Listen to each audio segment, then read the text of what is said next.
share something my wife has been asking me to talk about for a while now. She runs our organization, and she's always telling me that I need to make content about what separates exceptional achievers from everyone else. She points out that I work with an incredibly diverse range of people.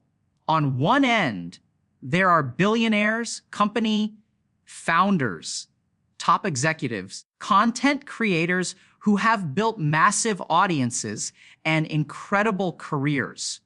On the other end, I work with people who struggle immensely, people who spend their days gaming, who feel stuck, who can't seem to get their lives moving in the direction they want.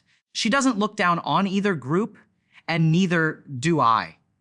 I actually identify more with that second group than most people would expect. She keeps asking me to explore what makes these two groups so fundamentally different.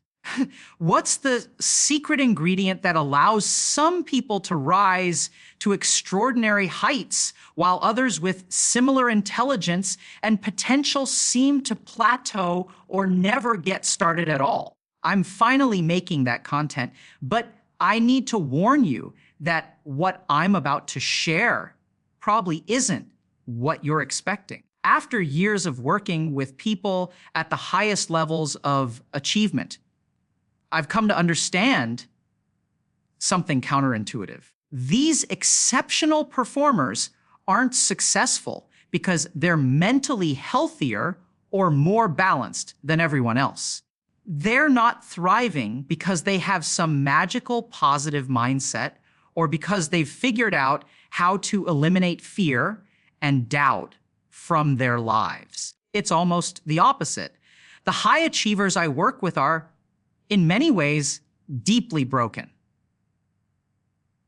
But here's the critical distinction. They're broken in ways that happen to drive success rather than prevent it. Let me explain what I mean by this. Most of us experience fear of failure. It's a normal human emotion that keeps us from taking unnecessary risks and helps us avoid situations where we might embarrass ourselves or fall short. The ultra successful people I work with don't just experience fear of failure. They live in a state of absolute terror about it. When they wake up in the morning, their first thoughts are often consumed with anxiety about whether they're doing enough, whether they're going to succeed, whether they're measuring up. When they go to bed at night, they're haunted by thoughts of inadequacy, possibility that they didn't work hard enough that day, that they're falling behind, that they're about to be exposed as not good enough. This is an occasional worry. This is a constant, knowing sense of dread that follows them everywhere. Now, you might think, this sounds terrible, and in many ways it is. But here's what happens with that fear. While most people experience enough fear of failure to make them cautious and careful, these high performers experience so much fear that it actually drives them to work at levels most people would consider unsustainable or even unreasonable. Where you, or I might finish a project and think that's good enough, they finish and immediately start worrying about everything they could have done better. Where we might be satisfied with a decent result, they're terrified that decent isn't going to cut it, so they push themselves to achieve excellence. Their fear doesn't paralyze them. Instead, becomes fuel for relentless effort. I see this pattern constantly in my work. I'll have someone come to my office, and after we've been working together for a few months and built up some trust, share something with me that clearly weighs on them heavily. They'll say something like this: I know I'm intelligent. I know I'm just as capable as my friend who's incredibly successful. In some ways, I might even be smarter or more talented. but they're accomplishing things I can't seem to accomplish. They're building careers and lives that seem completely out of my reach, even though I don't think they're fundamentally better than me. How do I close that gap?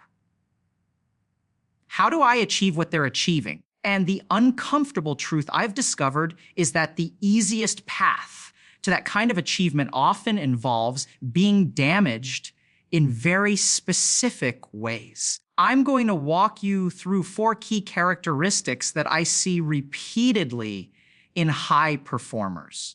The first 2 are fear of failure and deep insecurity, which I've already started discussing. The third is what I call a healthy sense of entitlement.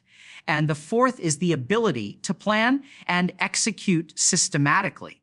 Each of these plays a crucial role, and understanding them might change how you think about success entirely. Before I go deeper, I want to address something you see all the time in media and online content. You've probably seen those stories about how someone built a $100 million company by age 30, lay out their morning routine like it's some kind of roadmap anyone can follow. Step 1, wake up and have an organic coffee. Step 2, to the gym and work out. Step 3, receive a $500 million investment from your parents. Step 4, lose $400 million of that investment through various business mistakes and learning experiences. Step 5, end up with a $100 million company. Obviously, I'm being a bit sarcastic with that example, but it illustrates an important point. Everyone looks at successful people and sees the financial advantages they had, the connections their families provided, the doors that were opened for them because of their last name or their parents' wealth.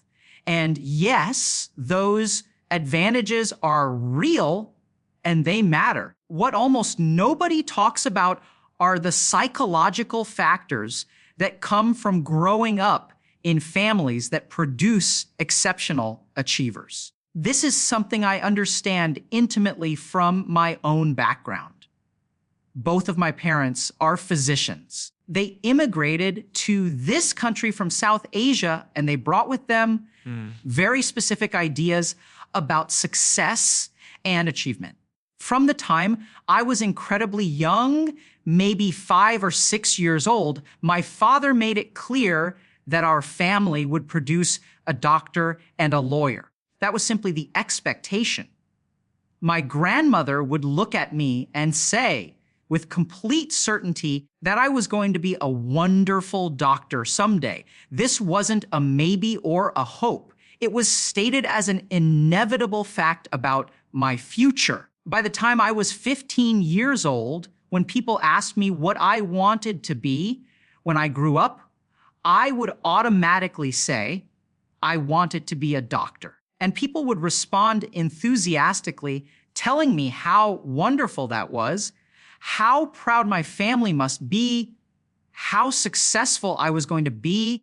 The pressure this created was immense. It shaped every decision I made about my education and my future. And here's what the media stories about privileged kids don't show you. Every young person from a wealthy family who goes on to build something impressive, there are literally thousands or tens of thousands who completely fall apart.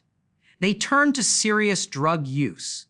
They become addicts, getting hooked on heroin, cocaine, prescription medications, burn through money on failed investments, or get taken advantage of by people who see them as easy targets. I see these people in my office constantly. They're the children of extremely wealthy parents who are now paying enormous amounts of money for treatment because their kids are struggling with addiction and mental health issues, despite perhaps because of all the advantages they had growing up. So you have to understand that it's not just about financial privilege. The psychological expectations and pressures that get placed on young people in families that value exceptional achievement. If you really want to understand what separates high performers from everyone else, you have to look at how they were shaped psychologically, often in ways that caused real damage, but happened to channel that damage toward productive outcomes. The second major factor I see is deep insecurity combined with what I would describe as conditional love during childhood. Everyone talks about how parents should love their children unconditionally, how kids should feel accepted and valued no matter what they do or achieve. And that's probably true from a mental health perspective. But when I work with ultra high performers, I find that very few of them actually experienced unconditional love growing up. Instead, they grew up in environments where love and approval were conditional on their performance and achievements. Let me give you some examples of what this looks like.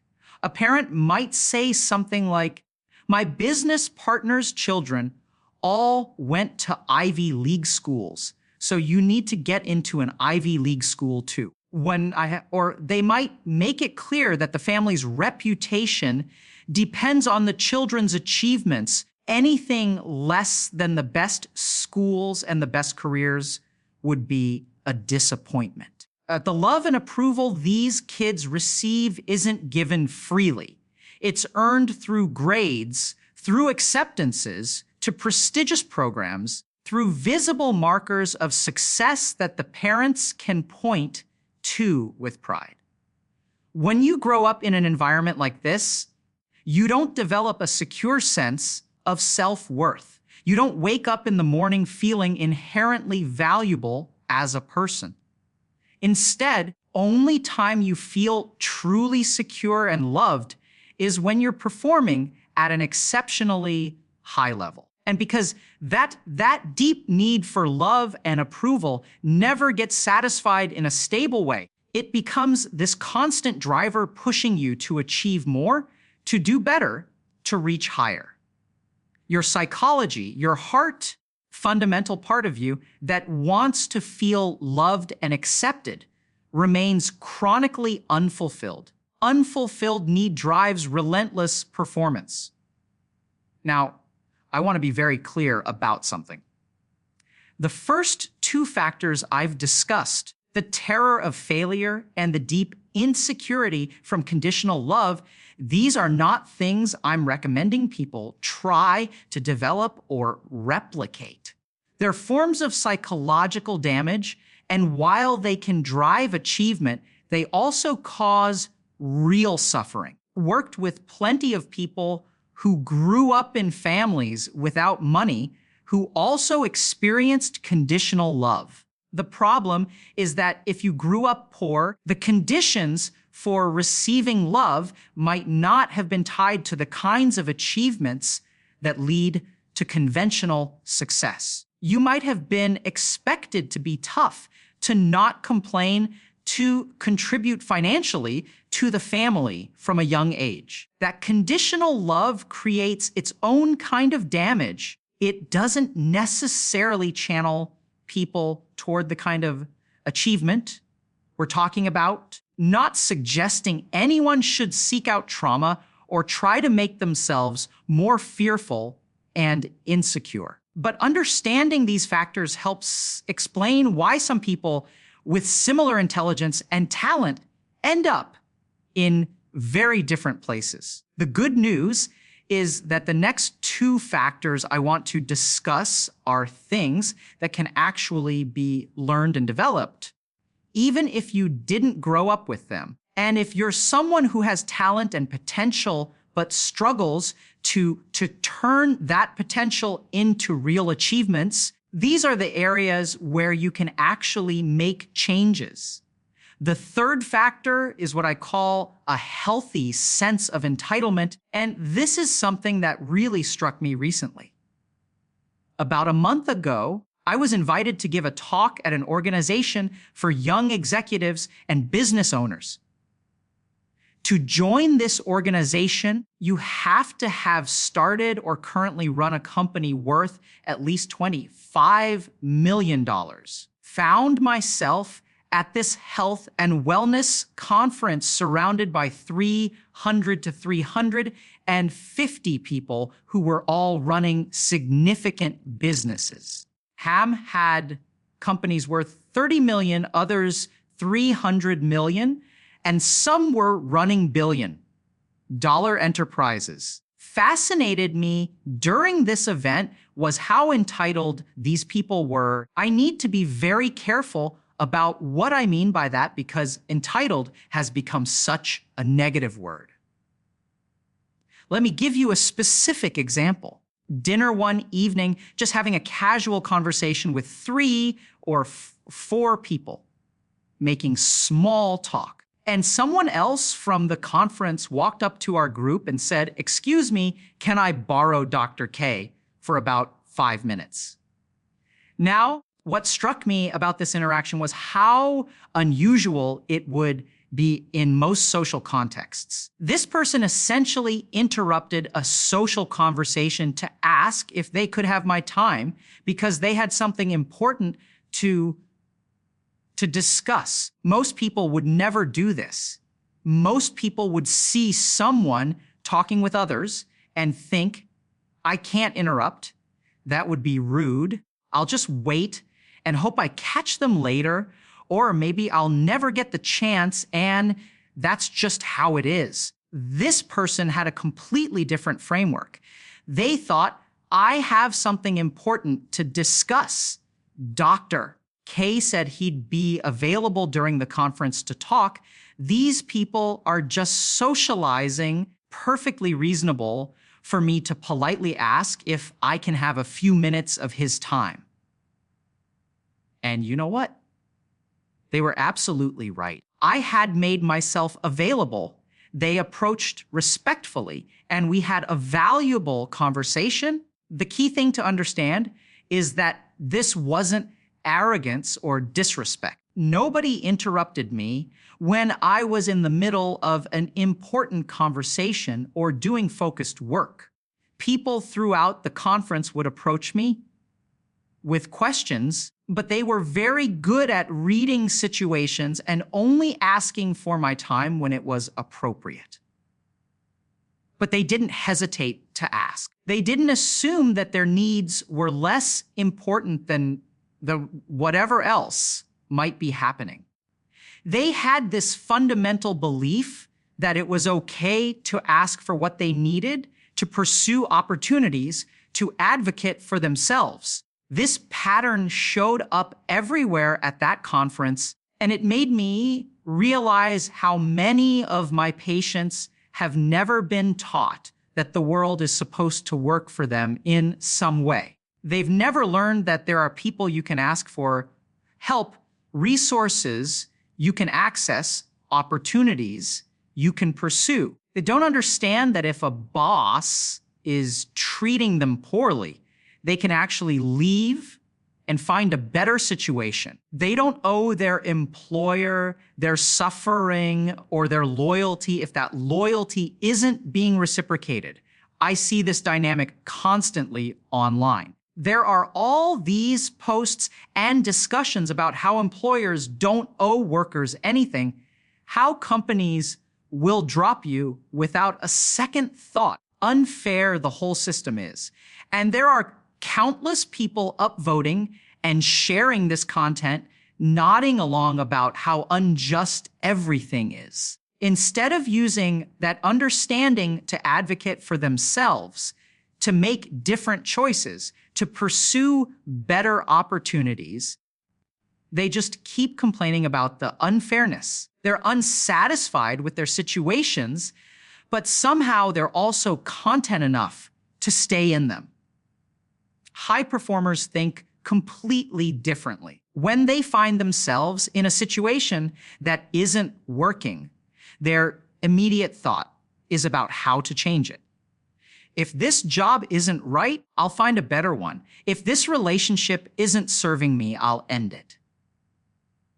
If this approach isn't working, I'll try something else. They have this fundamental sense of agency, this belief that they have the power to shape their circumstances rather than just enduring whatever comes their way. This is something I learned from my own parents. They grew up with very little, immigrated to a new country, had to build everything from scratch, but they had this core belief that they deserved to be treated well, that they had value, they could pursue better opportunities.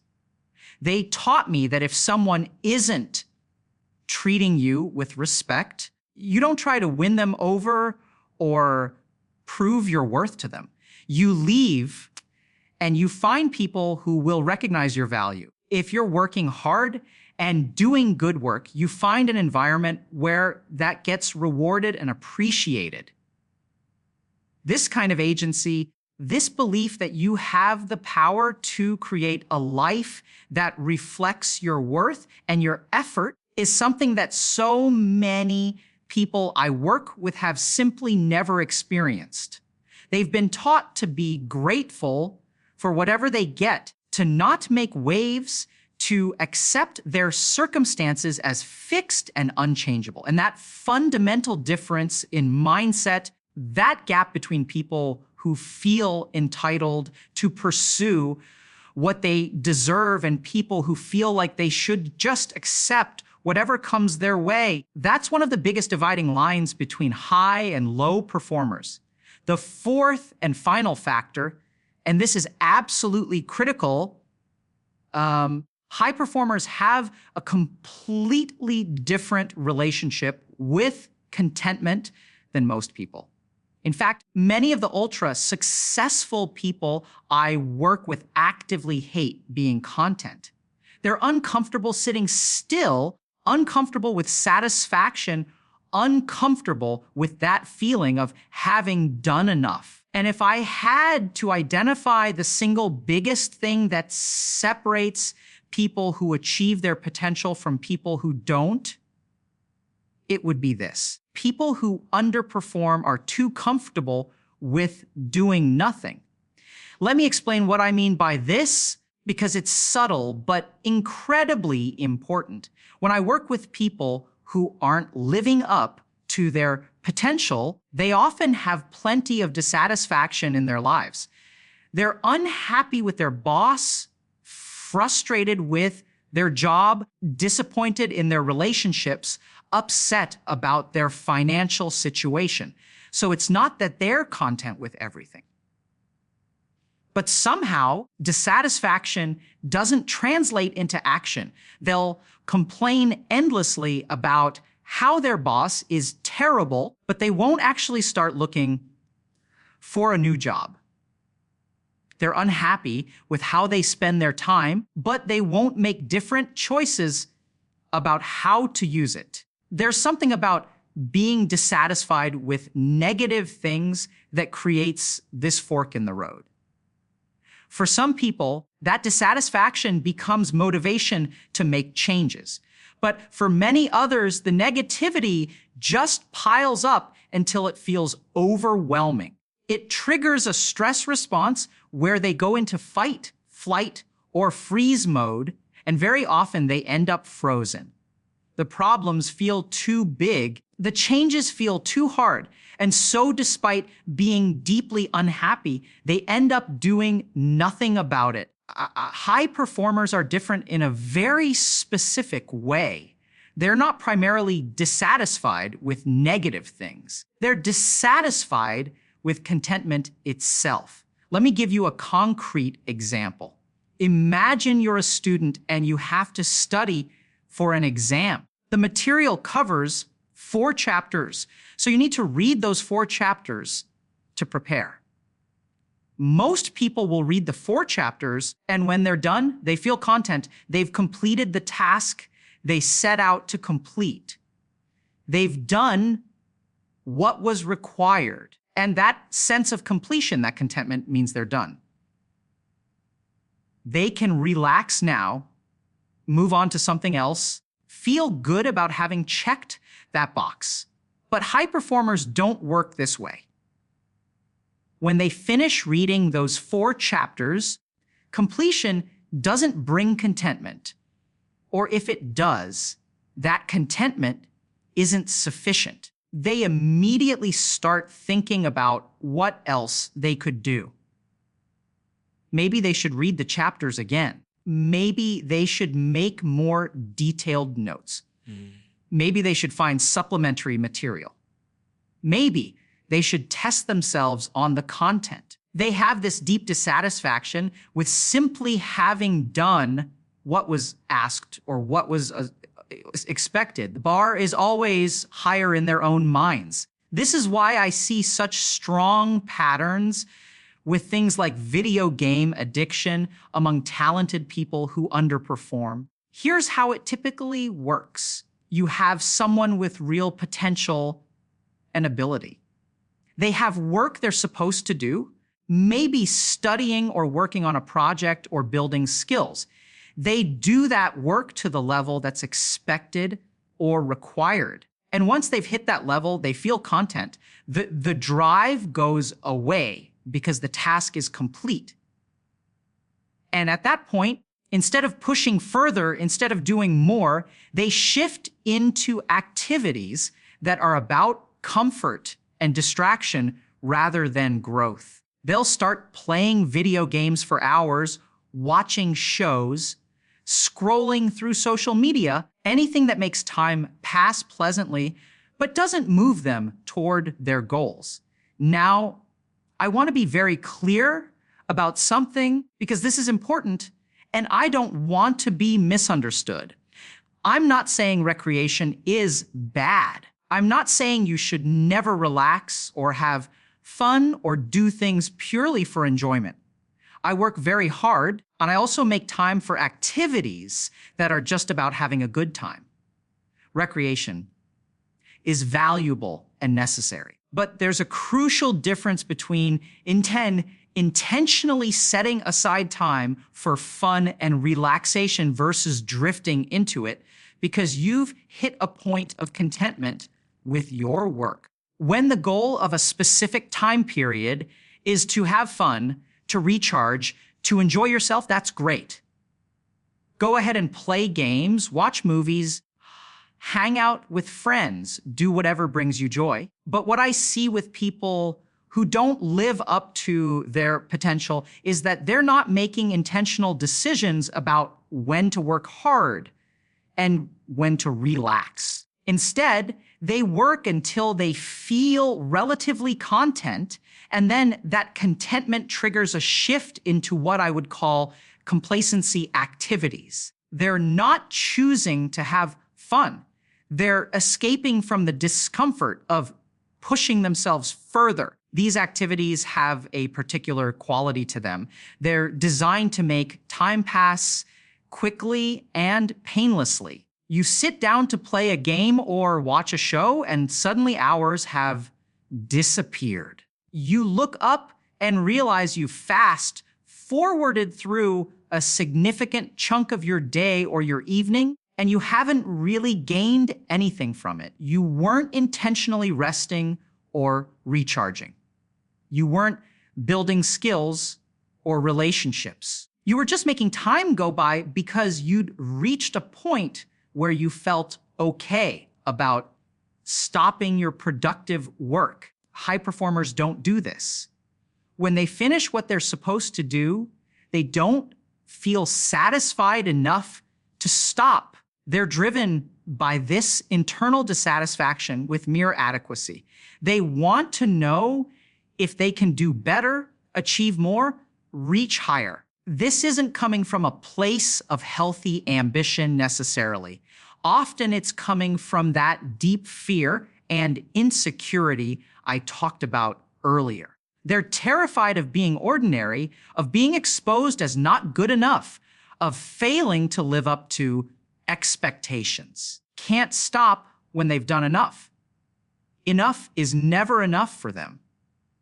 This creates a fundamental difference in how lives unfold. Two people with similar intelligence and talent start in roughly the same place. They both have assignments to complete, skills to develop, goals to pursue. The person who feels content after meeting basic expectations will do the required work, feel satisfied, shift into low-stakes activities that make time pass. They might spend hours every day in this mode, not really moving forward, but not feeling bad enough about it to change. Over months and years, they make slower progress, develop skills more gradually, and build less impressive portfolios of achievement. The high performer, meanwhile, finishes the required work and immediately looks for what else they can do. They're uncomfortable with having free time that isn't being used productively. They'll study more, practice more, seek out additional opportunities, push themselves harder. They might be miserable doing it, driven by fear and insecurity rather than joy. The result is that they accumulate skills, knowledge, achievements, and opportunities at a much faster rate.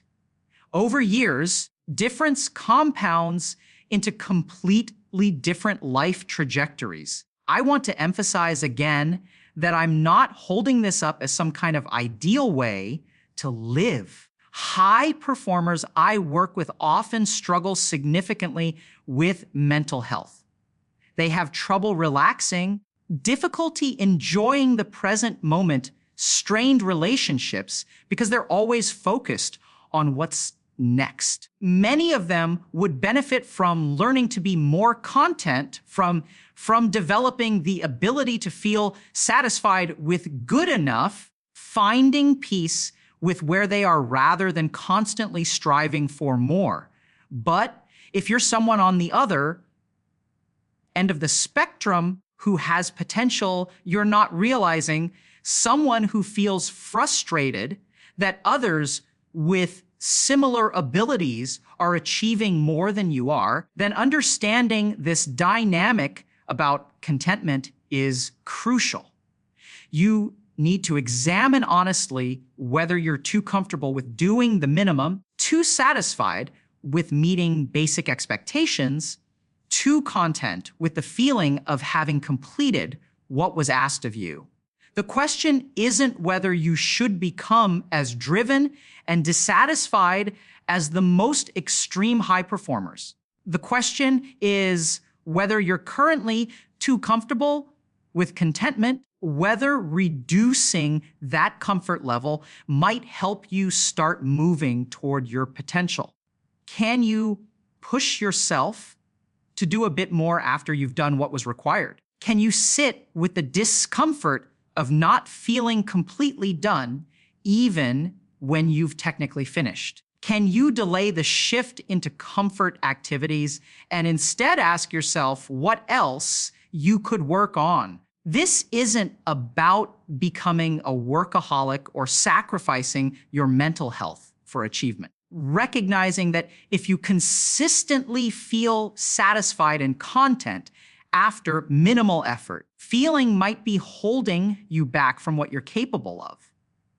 The sweet spot is probably somewhere in the middle, where you're able to push past initial contentment to do more than the minimum. You're also able to intentionally rest and recharge without guilt or anxiety. Looking at all four of these factors together, you can start to see why some people rise to exceptional levels while others plateau despite similar starting abilities. The terror of failure provides constant motivation to work harder. The insecurity from conditional love creates a never-ending drive to prove worth through achievement. Healthy sense of entitlement enables people to advocate for themselves and pursue opportunities without excessive hesitation. And the dissatisfaction with contentment keeps them pushing forward even after they've done what would satisfy most people. These factors interact and reinforce each other. the fear makes you work harder. The insecurity means you're never satisfied with your work. The entitlement helps you turn that work into opportunities. And the hatred of contentment ensures you keep going even when you've achieved what others would consider success. Powerful, but also potentially destructive combination. The key insight for anyone trying to improve their own performance is that you probably can't and shouldn't try to replicate the fear and insecurity. Those are wounds, and while they can drive achievement, they also cause genuine suffering. You can work on the entitlement and the relationship with contentment. You can practice advocating for yourself, asking for what you need, and pursuing opportunities without excessive self-doubt. And you can challenge yourself to push past that comfortable feeling of having done enough to see what happens when you do more than what's expected or required. The people who achieve exceptional things aren't necessarily happier or healthier than everyone else. Often they're quite the opposite. They are broken in ways that happen to align with what our society rewards and values. Understanding that can help you make more informed choices about what you want to pursue and what price you're willing to pay for different levels of achievement in your own life.